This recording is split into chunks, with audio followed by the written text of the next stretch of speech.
میں مبلغ بنوں سنتوں کا، خوب چرچا کروں سنتوں کا، ہو کرم بہر خاک مدینہ۔ الحمدللہ رب العالمین والصلاة والسلام علی سید المرسلین، اما بعد فاعوذ باللہ من الشیطان الرجیم، بسم اللہ الرحمن الرحیم۔ الصلاة والسلام علیک یا رسول اللہ وعلی آلک واصحابک یا حبیب اللہ۔ الصلاة والسلام علیک یا نبی اللہ وعلی آلک واصحابک یا نور اللہ۔ نور کے پیکر تمام نبیوں کے سرور صلی اللہ علیہ وآلہ وسلم کا فرمان ہے، جس نے یہ درود شریف پڑھا: اللہم صلی علی محمد وانزلہ المقعد المقرب عندک یوم القیامہ، تو اس کے لیے میری شفاعت واجب ہو گئی۔ صلو علی الحبیب صلی اللہ تعالی علی محمد۔ الحمدللہ دعوت اسلامی کے دینی ماحول میں درود و سلام پڑھنے کی ترغیب ہوتی ہے، اور یہ درود پاک جو بھی ہم نے سنا کہ جس میں شفاعت واجب ہو گئی، میرے آقا علیہ السلام نے فرمایا تو ہر جمعرات ہفتہ وار اجتماع میں بھی پڑھوایا جاتا ہے الحمدللہ۔ تو خیر یہ درود پاک ہمیں پڑھنا چاہیے اور کثرت کے ساتھ پڑھنے چاہیے۔ نیت کر لیں ماہ شعبان جو ہے ماہ درود و سلام بھی ہے، کہ اس مہینے میں بھی درود و سلام کی ہمیں کثرت کرنی ہے، بلکہ امیر اہل سنت دامت برکاتہم العالیہ نے ہمیں ترغیب دلائی ہے کہ روزانہ کم از کم ہم 700 مرتبہ درود پاک پڑھ لیں، کیونکہ ماہ شعبان میں جو روزانہ 700 مرتبہ درود پاک پڑھتا ہے تو اس کو کیا برکت حاصل ہوتی ہے، کیا فضیلت حاصل ہوتی ہے، اس پر کیا عطائیں ہوتی ہے، اس پر کیا کرم نوازی ہوتی ہے، کہ امام جعفر صادق رحمۃ اللہ علیہ فرماتے ہیں کہ جو ماہ شعبان میں روزانہ 700 مرتبہ درود پاک پڑھ لے تو اللہ پاک کچھ فرشتے ایسے مقرر فرماتا ہے جو یہ درود پاک سرکار علیہ السلام کی خدمت میں لے کر حاضر ہوتے ہیں، اور اس سے روح مصطفیٰ صلی اللہ علیہ وسلم کو خوشی حاصل ہوتی ہے۔ پھر اللہ پاک ان فرشتوں کو فرماتا ہے کہ قیامت تک میرے اس بندے کے لیے دعائے مغفرت کرتے رہو۔ تو نیت کر لیں کہ روزانہ انشاءاللہ الکریم 700 مرتبہ درود پاک پڑھیں گے۔ ماہ شعبان میں تو نیت کر لیں جو زیادہ پڑھتا ہے وہ زیادہ پڑھے، جو 1200 پڑھتا ہے وہ 1200 مرتبہ پڑھے، جو 12000 پڑھتا ہے تو 12000 پڑھے۔ درود پاک تو جتنے پڑھتے چلے جائیں برکتیں حاصل ہوتی رہے گی، چلتے پھرتے اٹھتے بیٹھتے صلی اللہ علی محمد صلی اللہ علی محمد صلی اللہ علی محمد۔ اور ماہ شعبان جو ہے یہ آیت درود بھی ایک قول کے مطابق اس مہینے میں نازل ہوئی، ان اللہ و ملائکتہ یصلون علی النبی، یہ آیت درود کہلاتی ہے، تو یہ بھی اس مہینے میں نازل ہوئی۔ تو ماہ شعبان جو ہے ماہ درود و سلام بھی ہے، اور اس میں درود پاک کی ہمیں کثرت کرنی ہے انشاءاللہ الکریم۔ نیت کر لیں کم از کم روزانہ 700 مرتبہ تو درود پاک پڑھ ہی لیجیے۔ اللہ پاک قرآن کریم میں فرماتا ہے، ترجمہ کنز العرفان، کیا تم نے اس شخص کو دیکھا جو دین کو جھٹلاتا ہے، پھر وہ ایسا ہے جو یتیم کو دھکے دیتا ہے اور مسکین کو کھانا دینے کی ترغیب نہیں دیتا، تو ان نمازیوں کے لیے خرابی ہے جو اپنی نماز سے غافل ہیں، وہ جو دکھاوا کرتے ہیں اور برتنے کی معمولی چیزیں بھی نہیں دیتے۔ صلو علی الحبیب صلی اللہ تعالی علی محمد۔ تو عاشقان رسول سورہ معون یہ مکیہ ہے، یعنی ہجرت سے پہلے نازل ہونے والی سورتوں میں سے ایک ہے۔ اس سورت میں ایک رکوع ہے، 7 آیتیں ہیں۔ معون کا معنی ہے استعمال کی معمولی چیز۔ اس سورت کے آخری آیت میں یہ لفظ موجود ہے، اس مناسبت سے اسے سورہ معون کہتے ہیں۔ یہ بھی کہا گیا کہ یہ سورت آدھی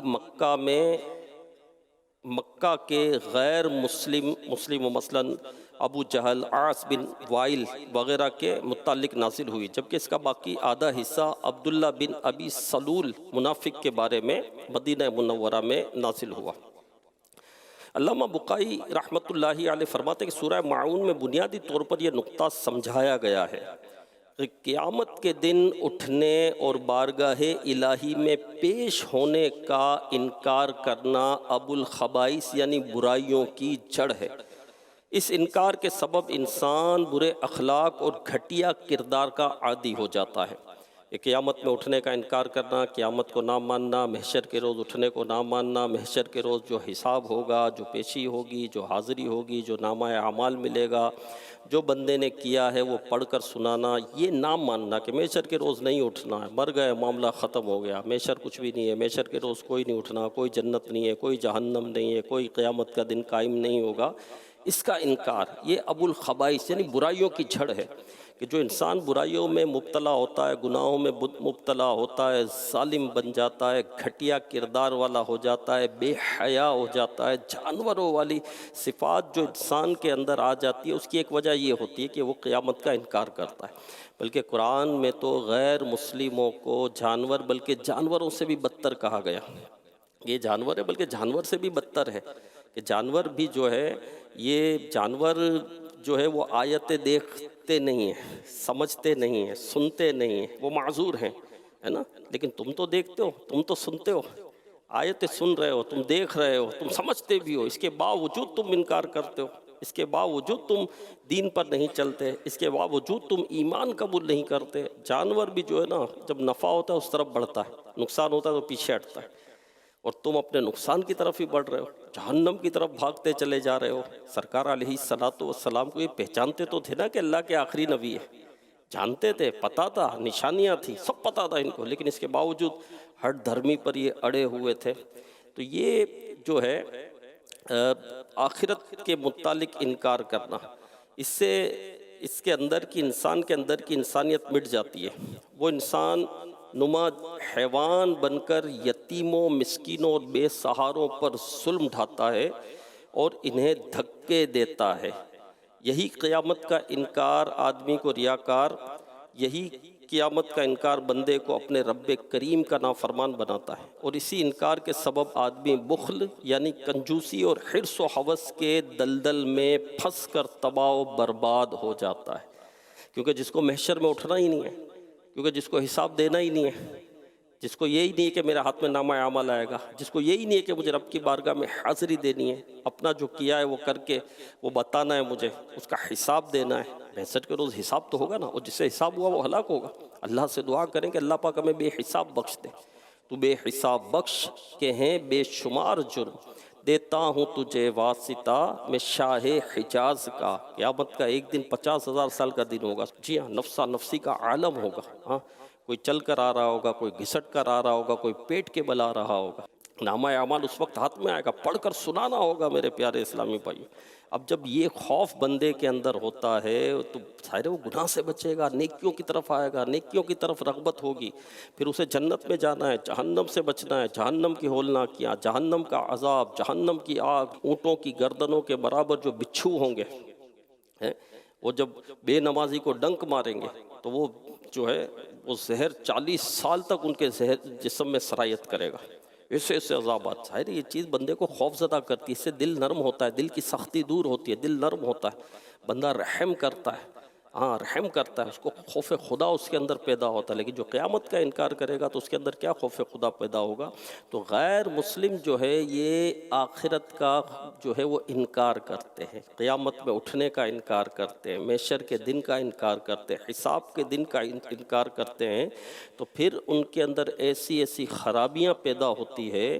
تو اس آیت میں یہی بتایا گیا، اور اس آیت کا جو شان نزول ہوا اس کی کیا وجہ بنی کہ مکہ میں ایک یتیم بچہ تھا، اور اس امت کے فرعون یعنی مکہ پاک کے بہت بڑے غیر مسلم ابو جہل نے ایک یتیم کی پرورش کی ذمہ داری اس نے اٹھائی تھی کہ یہ یتیم ہے، بے سہارا ہے، اس کے باپ کا انتقال ہو گیا۔ کیونکہ یتیم وہی ہوتا ہے کہ جس کے والد کا انتقال ہو جائے، لیکن وہ جب تک نابالغ ہوتا ہے تب تک یتیم رہتا ہے، بالغ ہو گیا تو اب یتیم نہیں کہلائے گا، ورنہ تو 60 سال کا جو بزرگ ہیں ان کے والد بھی انتقال کر گئے تو پھر تو وہ بھی یتیم ہوں گے. تو یتیم وہ ہوگا کہ جو نابالغ ہو اور اس کے والد اس کا والد انتقال کر جائے تو وہ کیا ہوگا؟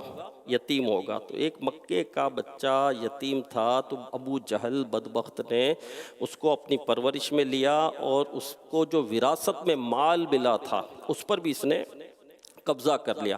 اب چاہیے تو یہ تھا کہ جب اس نے اپنی پرورش میں لیا اور اس کے وراثت کا جو مال تھا یہ بھی اس ابو جہل کے قبضے میں آ گیا تو اس کی اچھے سے پرورش کرتا ہے، اس کو کھلاتا ہے، اس کو پلاتا ہے، اس کو پالتا ہے، یہ چاہیے تھا نا.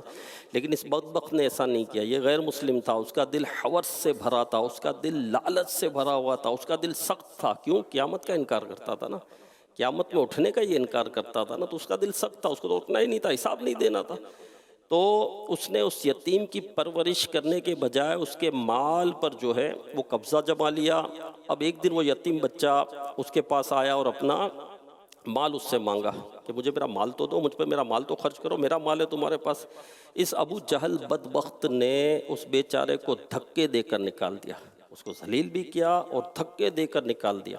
اب جو قریش کے سردار تھے اس نے اس بچے کو مشورہ دیا کہ تم محمد کے پاس جاؤ صلی اللہ علیہ وسلم، یہ تمہاری مدد کریں گے، یہ تم کو تمہارا حق دلوا دیں گے، تمہارا حصہ یہ دلوا دیں گے. اچھا، یہ جو سردار تھے قریش کے ان کا مقصد یہ تھا کہ محمد صلی اللہ علیہ وسلم تو کچھ نہیں کر سکیں گے، یہ تو اٹھیں گے نہیں، یہ تو جائیں گے نہیں، یہ تو کہیں گے نہیں، یہ تو نہیں کر سکتے کچھ بھی، تو ان کا جو ہے وہ مذاق اڑے گا. ان کا مقصد یہ تھا کہ ان کا جو ہے مذاق اڑے گا. لیکن ان کو کیا پتا تھا کہ یہ اللہ کے محبوب ہیں، یہ اللہ کے حبیب ہیں، اللہ نے ان کو مالک بنایا ہے، اللہ نے ان کو اختیارات دیے ہیں. ہاں، اللہ پاک نے ان کو جنت کی کنجیاں دی ہے. ان کے اختیارات میں کیا نہیں ہے؟ اشارے سے چاند چیر دیا، چھپے ہوئے کھر کو پھیر دیا. میرے آقا علیہ الصلوۃ والسلام نے چاند کو اشارہ کیا تو چاند دو ٹکڑے ہو گئے. ہاں، سورج ڈوب چکا تھا، ہاں سورج غروب ہو چکا تھا، میرے آقا علیہ الصلوۃ والسلام نے حکم دیا تو سورج پلٹ آیا. اشارے سے چاند چیر دیا، چھپے ہوئے کھر کو پھیر دیا. اشارے سے چاند چیر دیا، چھپے ہوئے کھر کو پھیر دیا. گئے ہوئے دن کو عصر کیا، یہ تمہارے لیے. گئے ہوئے دن کو عصر کیا، یہ تابوت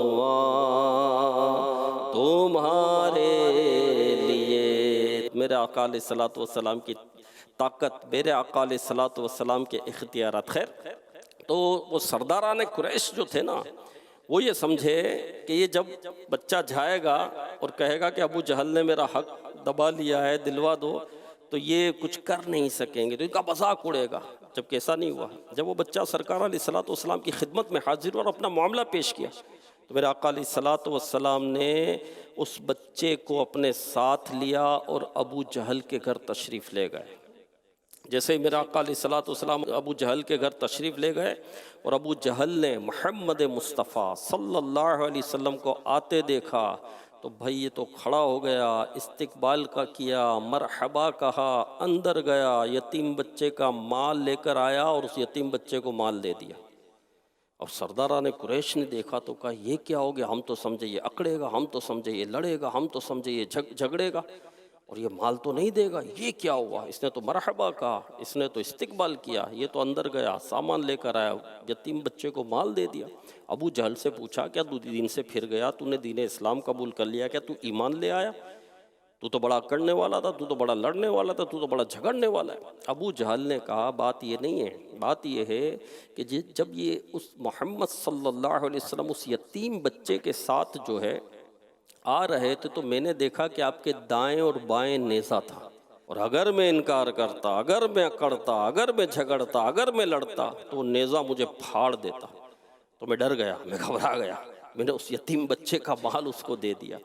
تو سورہ ماعون جو ہے، اس کا جو بنیادی نقطہ تھا وہ یہ تھا، اللہ پاک ہمیں عمل کی توفیق عطا فرمائے اور دین اسلام شریعت پر چلنے کی توفیق عطا فرمائے۔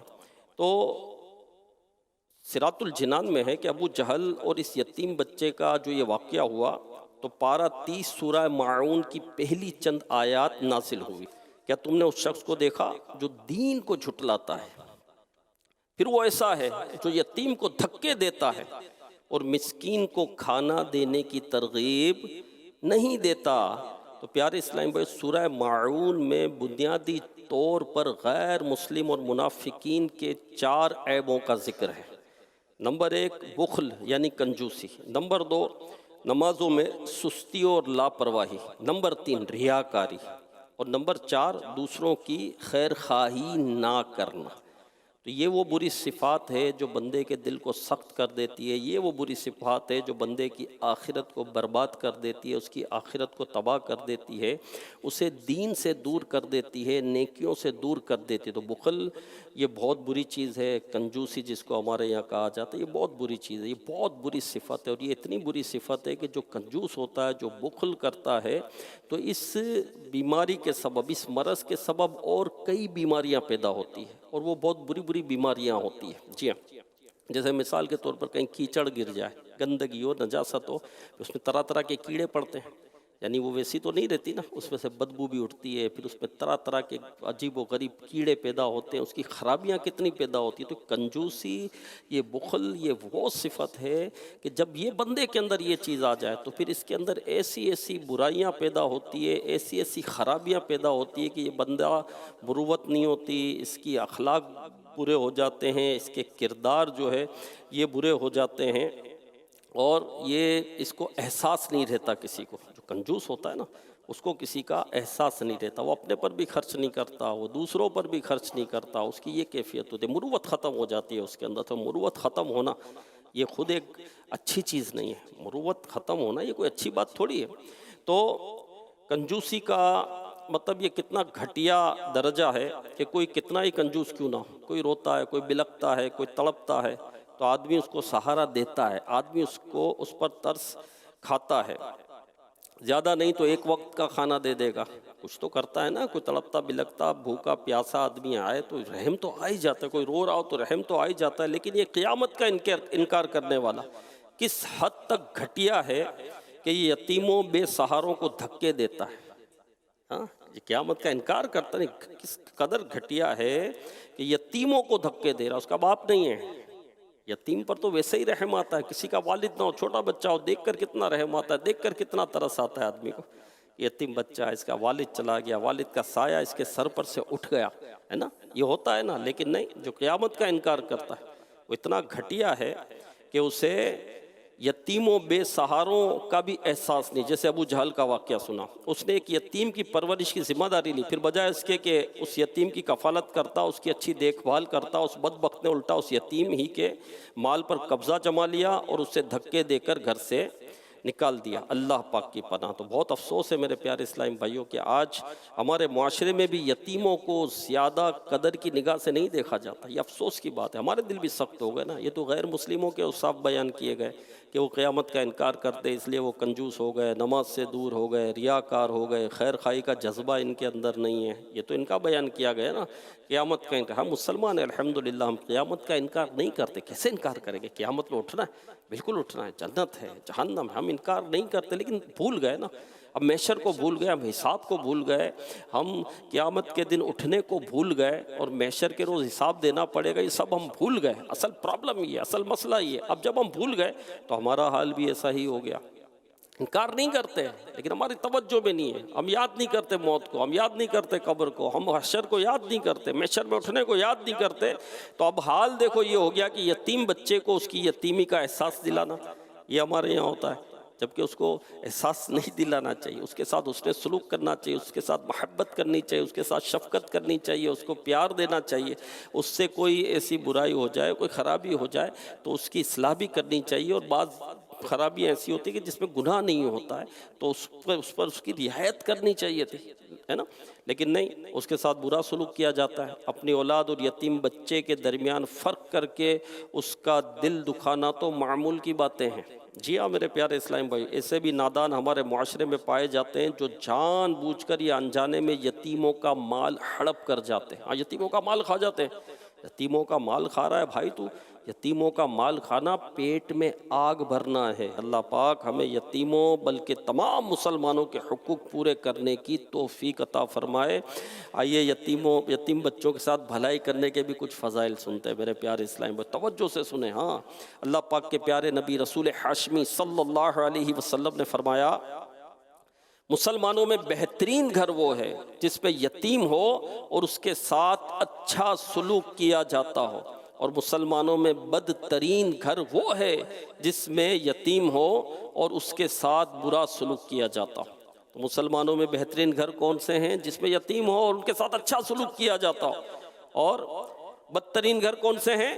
جس میں یتیم ہو اور ان کے ساتھ برا سلوک کیا جاتا ہو۔ یتیموں کے ساتھ اچھا سلوک کریں، شفقت کریں، محبت کریں، نرمی کریں، پیار کریں، کھلائیں پلائیں، انہیں پہنائیں۔ ہاں میرے پیارے اسلامی بھائیوں، ان کو دینا بھی رائے خدا میں، یتیم پر خرچ کرنا بھی رائے خدا میں خرچ کرنا ہے، اور رائے خدا میں خرچ کرنے سے کم نہیں ہوتا، رائے خدا میں خرچ کرنے سے بڑھتا ہے۔ میرے آقا علیہ الصلوۃ والسلام نے قسم ارشاد فرمائی کہ اللہ کی قسم، رائے خدا میں خرچ کرنے سے کم نہیں ہوتا، بہت بڑھتا ہے، بہت بڑھتا ہے۔ اور کنجوسی کا حل بھی یہی ہے، بخل کا حل بھی یہی ہے، کیونکہ جو بخیل ہوتا ہے نا وہ خرچ نہیں کرتا، وہ دیتا نہیں ہے نا، وہ دیتا نہیں، وہ کنجوس ہوتا ہے، وہ نکالتا ہی نہیں، اپنے پر خرچ نہیں کرتا، دوسرے پر کیا خرچ کرے گا؟ نہیں کرتا۔ اب کیا کرے؟ نہیں ہو رہا خرچ، تکلف کے ساتھ کرے، تھوڑا تھوڑا خرچ کرنا شروع کرے، تھوڑا تھوڑا خرچ کرنا شروع کرے۔ ہم میں بھی کتنا خرچ کرتے، رائے خدا میں کتنا دیتے، خرچ کرے، تھوڑا تھوڑا کرے۔ اب 10 روپیہ کرے نا، 10 روپیہ کیا ہے اس دور میں؟ کچھ بھی نہیں ہے، چائے بھی نہیں آتی، چائے بھی کوئی 50-60 روپے یا 70 روپے کی ہو گئی اب تو۔ ہاں، روٹی 10 روپے کی نہیں آتی بھائی، 5-10 روپے کی روٹی کا بات ہے، لیکن کریں، کرنا شروع کریں، روز کا 10 روپیہ، روز کا 5 روپیہ، اب کریں تو صحیح، یہ کچھ بھی نہیں ہے، روز کریں لیکن کریں ضرور۔ اب یہ کرتے کرتے جو ہے نا آپ رائے خدا میں دینے والے ہو جائیں گے۔ ہاں، جو ہے وہ دل سخی ہوتا چلا جائے گا، جذبہ بڑھتا چلا جائے گا، رائے خدا میں دیا کریں۔ یہ تو متقیوں کے اوصاف میں سے ایک وصف قرآن میں بیان ہوا، یہ تنگ دستی میں ہو یا مالداری میں ہو، رائے خدا میں دیتے ہیں۔ ہاں، یہ متقیوں کے اوصاف بیان ہوئے۔ ہم کہتے ہیں میں تو غریب آدمی ہوں، میرے پاس تو کچھ بھی نہیں ہے، میرے پاس تو بس میں بڑا غریب ہوں، میرے پاس تو کرائے کا گھر ہے، میرے پاس تو اپنا گھر بھی نہیں۔ ہاں بھائی تو غریب آدمی ہے، ہم نے کب منع کیا کہ تو امیر آدمی ہے؟ ہاں واقعی تیرے پاس تیرا بینک بیلنس نہیں ہے، واقعی تیرے پاس سونا نہیں ہے، واقعی تیرے پاس چاندی نہیں ہے، واقعی تو کرائے کے گھر پر رہتا ہے، تو جاب کرتا ہے، تو نوکری کرتا ہے۔ میرے بھائی ناشتہ کرتا ہے کہ نہیں کرتا؟ دوپہر کا کھانا کھاتا ہے یا نہیں کھاتا؟ جسم پر کپڑے بھی تو پہنے ہوئے، پاؤں میں چپل بھی تو پہنے ہوئے، جانے کا بھی تو کرایہ دے رہا ہے، آنے کا بھی تو کرایہ دے رہا ہے، بچوں کی فیسیں بھی تو بھر رہا ہے نا، تو کہ نہیں بھر رہا ہے؟ بالکل۔ تو یہ پیسہ ہے جب ہر جگہ خرچ کر رہا ہے تو رائے خدا میں بھی تو خرچ کر، رائے خدا میں بھی تو خرچ کر۔ ہر جگہ تو پیسے خرچ کر رہا ہے، ہر جگہ تو دے رہا ہے، تو رائے خدا میں تو کیوں نہیں دیتا؟ تو اللہ کی راہ میں بھی تو خرچ کرنا ہے نا۔ یہ متقیوں کے اوصاف بیان کے، مالداری میں ہو، تنگ دستی میں ہو، رائے خدا میں دیتے ہیں۔ تو رائے خدا میں دے میرے پیارے اسلامی بھائی، صدقے کی بڑی برکت ہے، صدقہ اللہ پاک کے غضب کو بجھاتا ہے۔ حضور اکرم نور مجسم صلی اللہ علیہ وسلم نے فرمایا، مسکین لوگ جنت میں مالداروں سے 40 برس پہلے جائیں گے۔ اے عائشہ رضی اللہ عنہ، مسکین کو خالی نہ پھیرو، اگرچہ کھجور کی ایک کاش یعنی ٹکڑا ہی ہو، اسے دے دو۔ اے عائشہ رضی اللہ عنہ، مسکینوں سے محبت کرو، انہیں قریب رکھو تاکہ اللہ پاک قیامت میں تمہیں قریب کر دے۔ اللہ پاک کے آخری نبی محمد عربی صلی اللہ علیہ وسلم نے فرمایا، جو شخص یتیم کے سر پر محض اللہ پاک کی رضا کے لیے ہاتھ پھیرے تو جتنے بالوں پر اس کا ہاتھ گزرا، ہر بال کے بدلے میں اس کے لیے نیکیاں ہیں۔ مشہور مفسر قرآن مفتی احمد یار خان نعیمی رحمۃ اللہ علیہ فرماتے ہیں کہ جو شخص اپنے عزیز یا اجنبی یتیم کے سر پر محبت و شفقت کا ہاتھ پھیرے، اب وہ عزیز ہو یا کوئی اور ہو، یتیم بچہ ہے تو محبت اور شفقت کے ساتھ ہاتھ پھیرے، اور اللہ اور رسول کی محبت اور اللہ اور رسول کی رضا حاصل کرنے کے لیے ہو تو ہر بال کے بدلے میں نیکی ملے گی۔ یہ ثواب ہاتھ پھیرنے کا ہے، یعنی یتیم کے سر پر ہاتھ پھیر رہے ہیں۔ ہاتھ پھیرنے میں کتنی رقم لگ گئی بھائی آپ کی؟ ہاتھ پھیرنے میں کتنا پیسہ خرچ ہو گیا آپ کا؟ اور ہاتھ پھیرنے میں کون سے گھنٹے گزر گئے آپ کے؟ 5 گھنٹے 7 گھنٹے گزر گئے کہ ہاتھ پھیرنے میں مجھے 7 گھنٹے لگ گئے؟ نہیں، کتنا وقت لگا؟ ہاتھ پھیرنا ہے یتیم کے سر پر اللہ کی رضا کے لیے، ہاں اللہ اور اس کے رسول کی رضا کے لیے، تو جتنے بال پر سے ہاتھ پھرا اس کے بدلے نیکی ملے گی۔ اور یتیم کے سر پر جب ہاتھ پھیرا جائے، یتیم بچے کے سر پر، تو پیچھے کی طرف سے آگے کی طرف ہاتھ لایا جائے۔ ہاتھ پھیرنے کا طریقہ یہ ہے کہ پیچھے کی طرف سے آگے کی طرف ہاتھ لایا جائے، اور جو ایسا بچہ ہے جو نابالغ ہے، اس کا والد ہے، وہ یتیم نہیں، جب اس کے سر پر ہاتھ پھیرے تو آگے سے پیچھے کی طرف ہاتھ پھیرے۔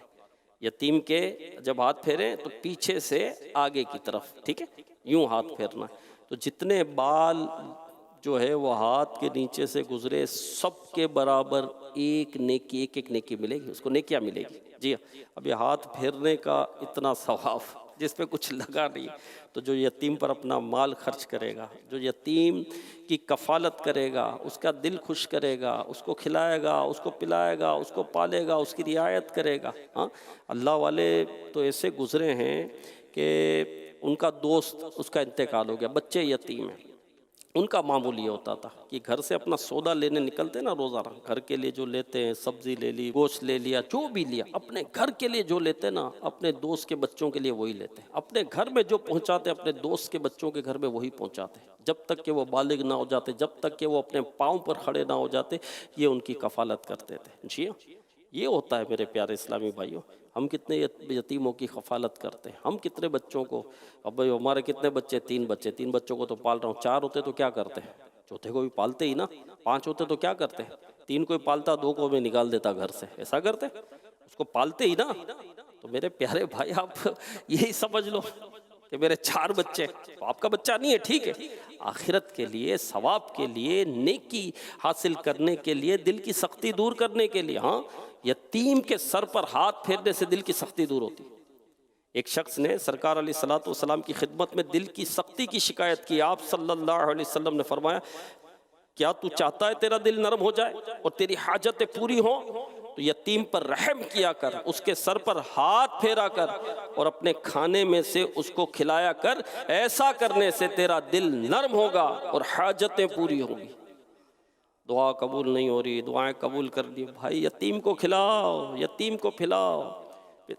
ہاں دل کی نرمی ہے، ان کے سر پر ہاتھ پھیرنے سے دل نرم ہوتا ہے میرے پیارے اسلامی بھائی۔ ہاں تو جب بھی کسی یتیم بچے کے سر پر ہاتھ پھیرے تو ثواب حاصل ہوتا ہے۔ اسی طرح سورہ ماعون میں قیامت کا انکار کرنے والوں کا دوسرا جو عیب بیان ہوا وہ یہ ہوا کہ نماز سے غافل ہے، تو ایک یہ بھی ان کا عیب بیان ہوا۔ اسی طرح میرے پیارے اور محترم اسلامی بھائیوں، نماز کی بھی ہمیں ظاہر پابندی کرنی ہے۔ ایک جو وصف اور بیان ہوا، الذین ہم یراؤون، وہ جو دکھاوا کرتے ہیں، یعنی منافقین فرائض کی ادائیگی اللہ پاک کی رضا حاصل کرنے کے لیے نہیں بلکہ لوگوں کو دکھانے کے لیے کرتے ہیں۔ تو جو بھی کام کرنا ہے اللہ کی رضا کے لیے کرنا ہے، اللہ پاک کو راضی کرنے کے لیے کرنا ہے، اور سب سے بڑی نعمت ہی رب کی رضا ہے۔ اللہ کی رضا سب سے بڑی نعمت ہے، جنت میں سب سے بڑی نعمت ہی یہی ہے کہ بندے کو رب کی رضا حاصل ہو جائے، اللہ پاک کا دیدار اس کو نصیب ہو جائے۔ تو جو بھی عمل کرے، نام کے لیے نہیں کرے، عزت کے لیے نہیں کرے، شہرت کے لیے نہ کرے، واہوا کے لیے نہ کرے، کہ یہ کس کا وصف ہے، یہ عیب کس کا ہے؟ جو غیر مسلم ہے، جو قیامت کا انکار کرتے ہیں وہ ریاکار ہوتے ہیں، جو قیامت کا انکار کرتے ہیں وہ نماز میں سستی کرتے ہیں، جو قیامت کا انکار کرتے ہیں وہ یتیموں کا مال کھاتے ہیں، وہ بخیل ہوتے ہیں، وہ کنجوس ہوتے ہیں۔ جی ہاں، ہم مسلمان ہیں، ہم مسلمان ہیں۔ میرا ہر عمل بس تیرے واسطے ہو، کر اخلاص ایسا عطا یا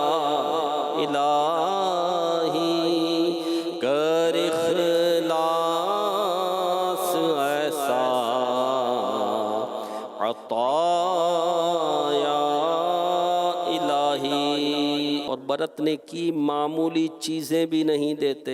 معاون کا معنی ہے عام استعمال کی معمولی چیز، مطلب یہ ہے کہ منافقین اتنے کنجوس، بے حس اور بے پرواہ ہیں کہ اگر کوئی ان سے عام استعمال کی معمولی سی چیزیں بھی مانگ لے تو یہ بھی انکار کر دیتے ہیں۔ ہاں، کسی کوئی پڑوس سے آ گیا، بھائی آلو دے دینا، نہیں ہمارے پاس، جاؤ۔ ٹماٹر دے دینا، نہیں ہمارے پاس، جاؤ، تمہاری تو عادت ہو گئی، روز مانگتے رہتے ہو۔ بھائی تھوڑی مرچ دے دینا، ہمارے پاس نہیں ہے، نہیں ہمارے پاس، جاؤ۔ ابھی تو معمولی چیزیں، استعمال کی چیزیں، روزمرہ کی چیزیں ہیں، اس میں منع کر رہے ہو اللہ کے بندے۔ بلکہ ایسا ہونا چاہیے کہ اپنے گھر میں، علماء فرماتے ہیں کہ مستحب ہے کہ آدمی اپنے گھر میں ایسی چیزیں حاجت سے زیادہ رکھے جن کی ہمسایوں کو ضرورت پڑتی رہتی ہے، بھلے انہیں ادھار ہی دے دیا کرے۔ اب آلو کی ضرورت مجھے 1 کلو ہے، بھائی 2 کلو لے کے رکھ دو، کہ ہمسایہ آئے گا ضرورت پڑے گی تو یہ دے دیں گے۔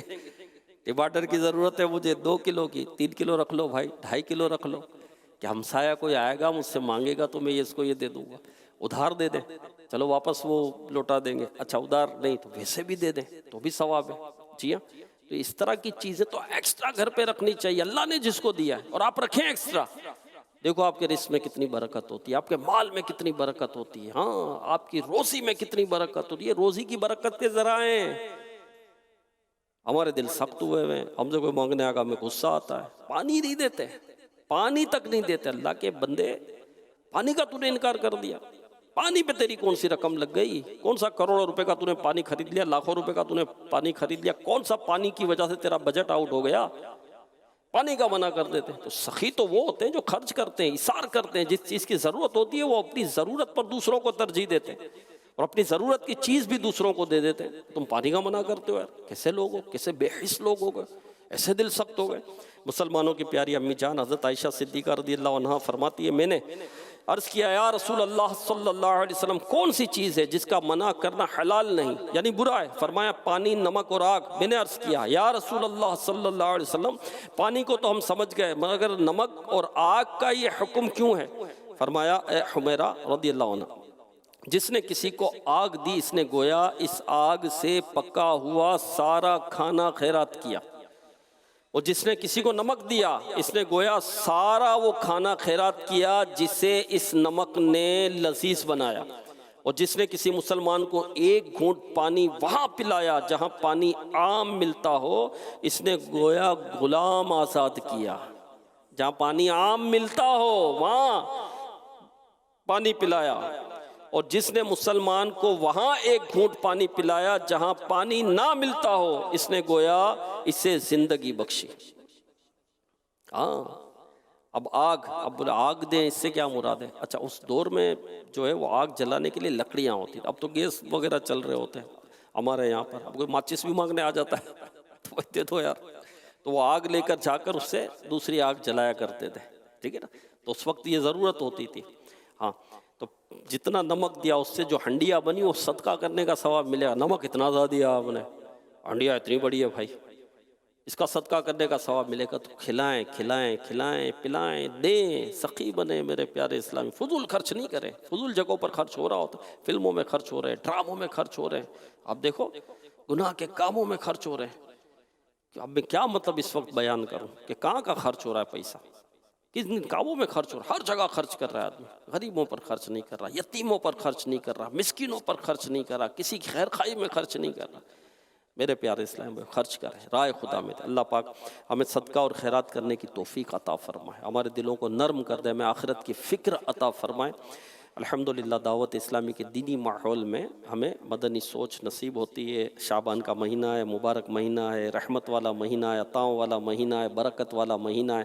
اس مہینے میں درود و سلام کی ہمیں کثرت کرنی ہے، ماہ درود و سلام بھی ہے۔ اور شعبان نے عرض کی یا اللہ تو نے مجھے 2 مقدس مہینوں کے بیچ میں رکھا ہے، رجب اور رمضان کے بیچ میں، شعبان ہے نا، میرے لیے کیا ہے؟ اللہ پاک نے فرمایا تیرے لیے تلاوت قرآن ہے، قرآن کی تلاوت اس میں کثرت سے کریں، استغفار کی کثرت کریں، روزوں کی اس میں کثرت کریں کہ اس میں ایک رات ایسی آتی ہے جو بڑی نازک رات ہے، نامہ اعمال تبدیل ہوتا ہے۔ اب نامہ اعمال کے آخری دن چل رہے ہیں، نامہ اعمال لپیٹ دیا جائے گا ہمارا، یہ یاد رکھیے گا۔ تو گناہوں سے توبہ، استغفار کا مہینہ، درود و سلام کا مہینہ، تلاوت کا مہینہ، الحمدللہ روزوں کا مہینہ. تو 14 شعبان بھی روزہ رکھنا ہے، 15 شعبان بھی روزہ رکھنا ہے. 14 شعبان نامہ اعمال کا آخری دن ہے، نامہ اعمال کے آخری دن بھی روزہ. 15 شعبان نامہ اعمال کے پہلے دن بھی روزہ. تو انشاءاللہ اس کی برکت سے اللہ بیچ کے گناہ ہمارے معاف فرما دے گا. تو دعوت اسلامی کے دینی ماحول سے وابستہ رہیں. اللہ پاک ہمیں نیک اعمال کی توفیق عطا فرمائے. صلو علی الحبیب صلی اللہ تعالی علی محمد صلی اللہ علیہ وسلم. میں مبلغ بنوں سنتوں کا، خوب چرچا کروں سنتوں کا، ہو کرم بہر خاک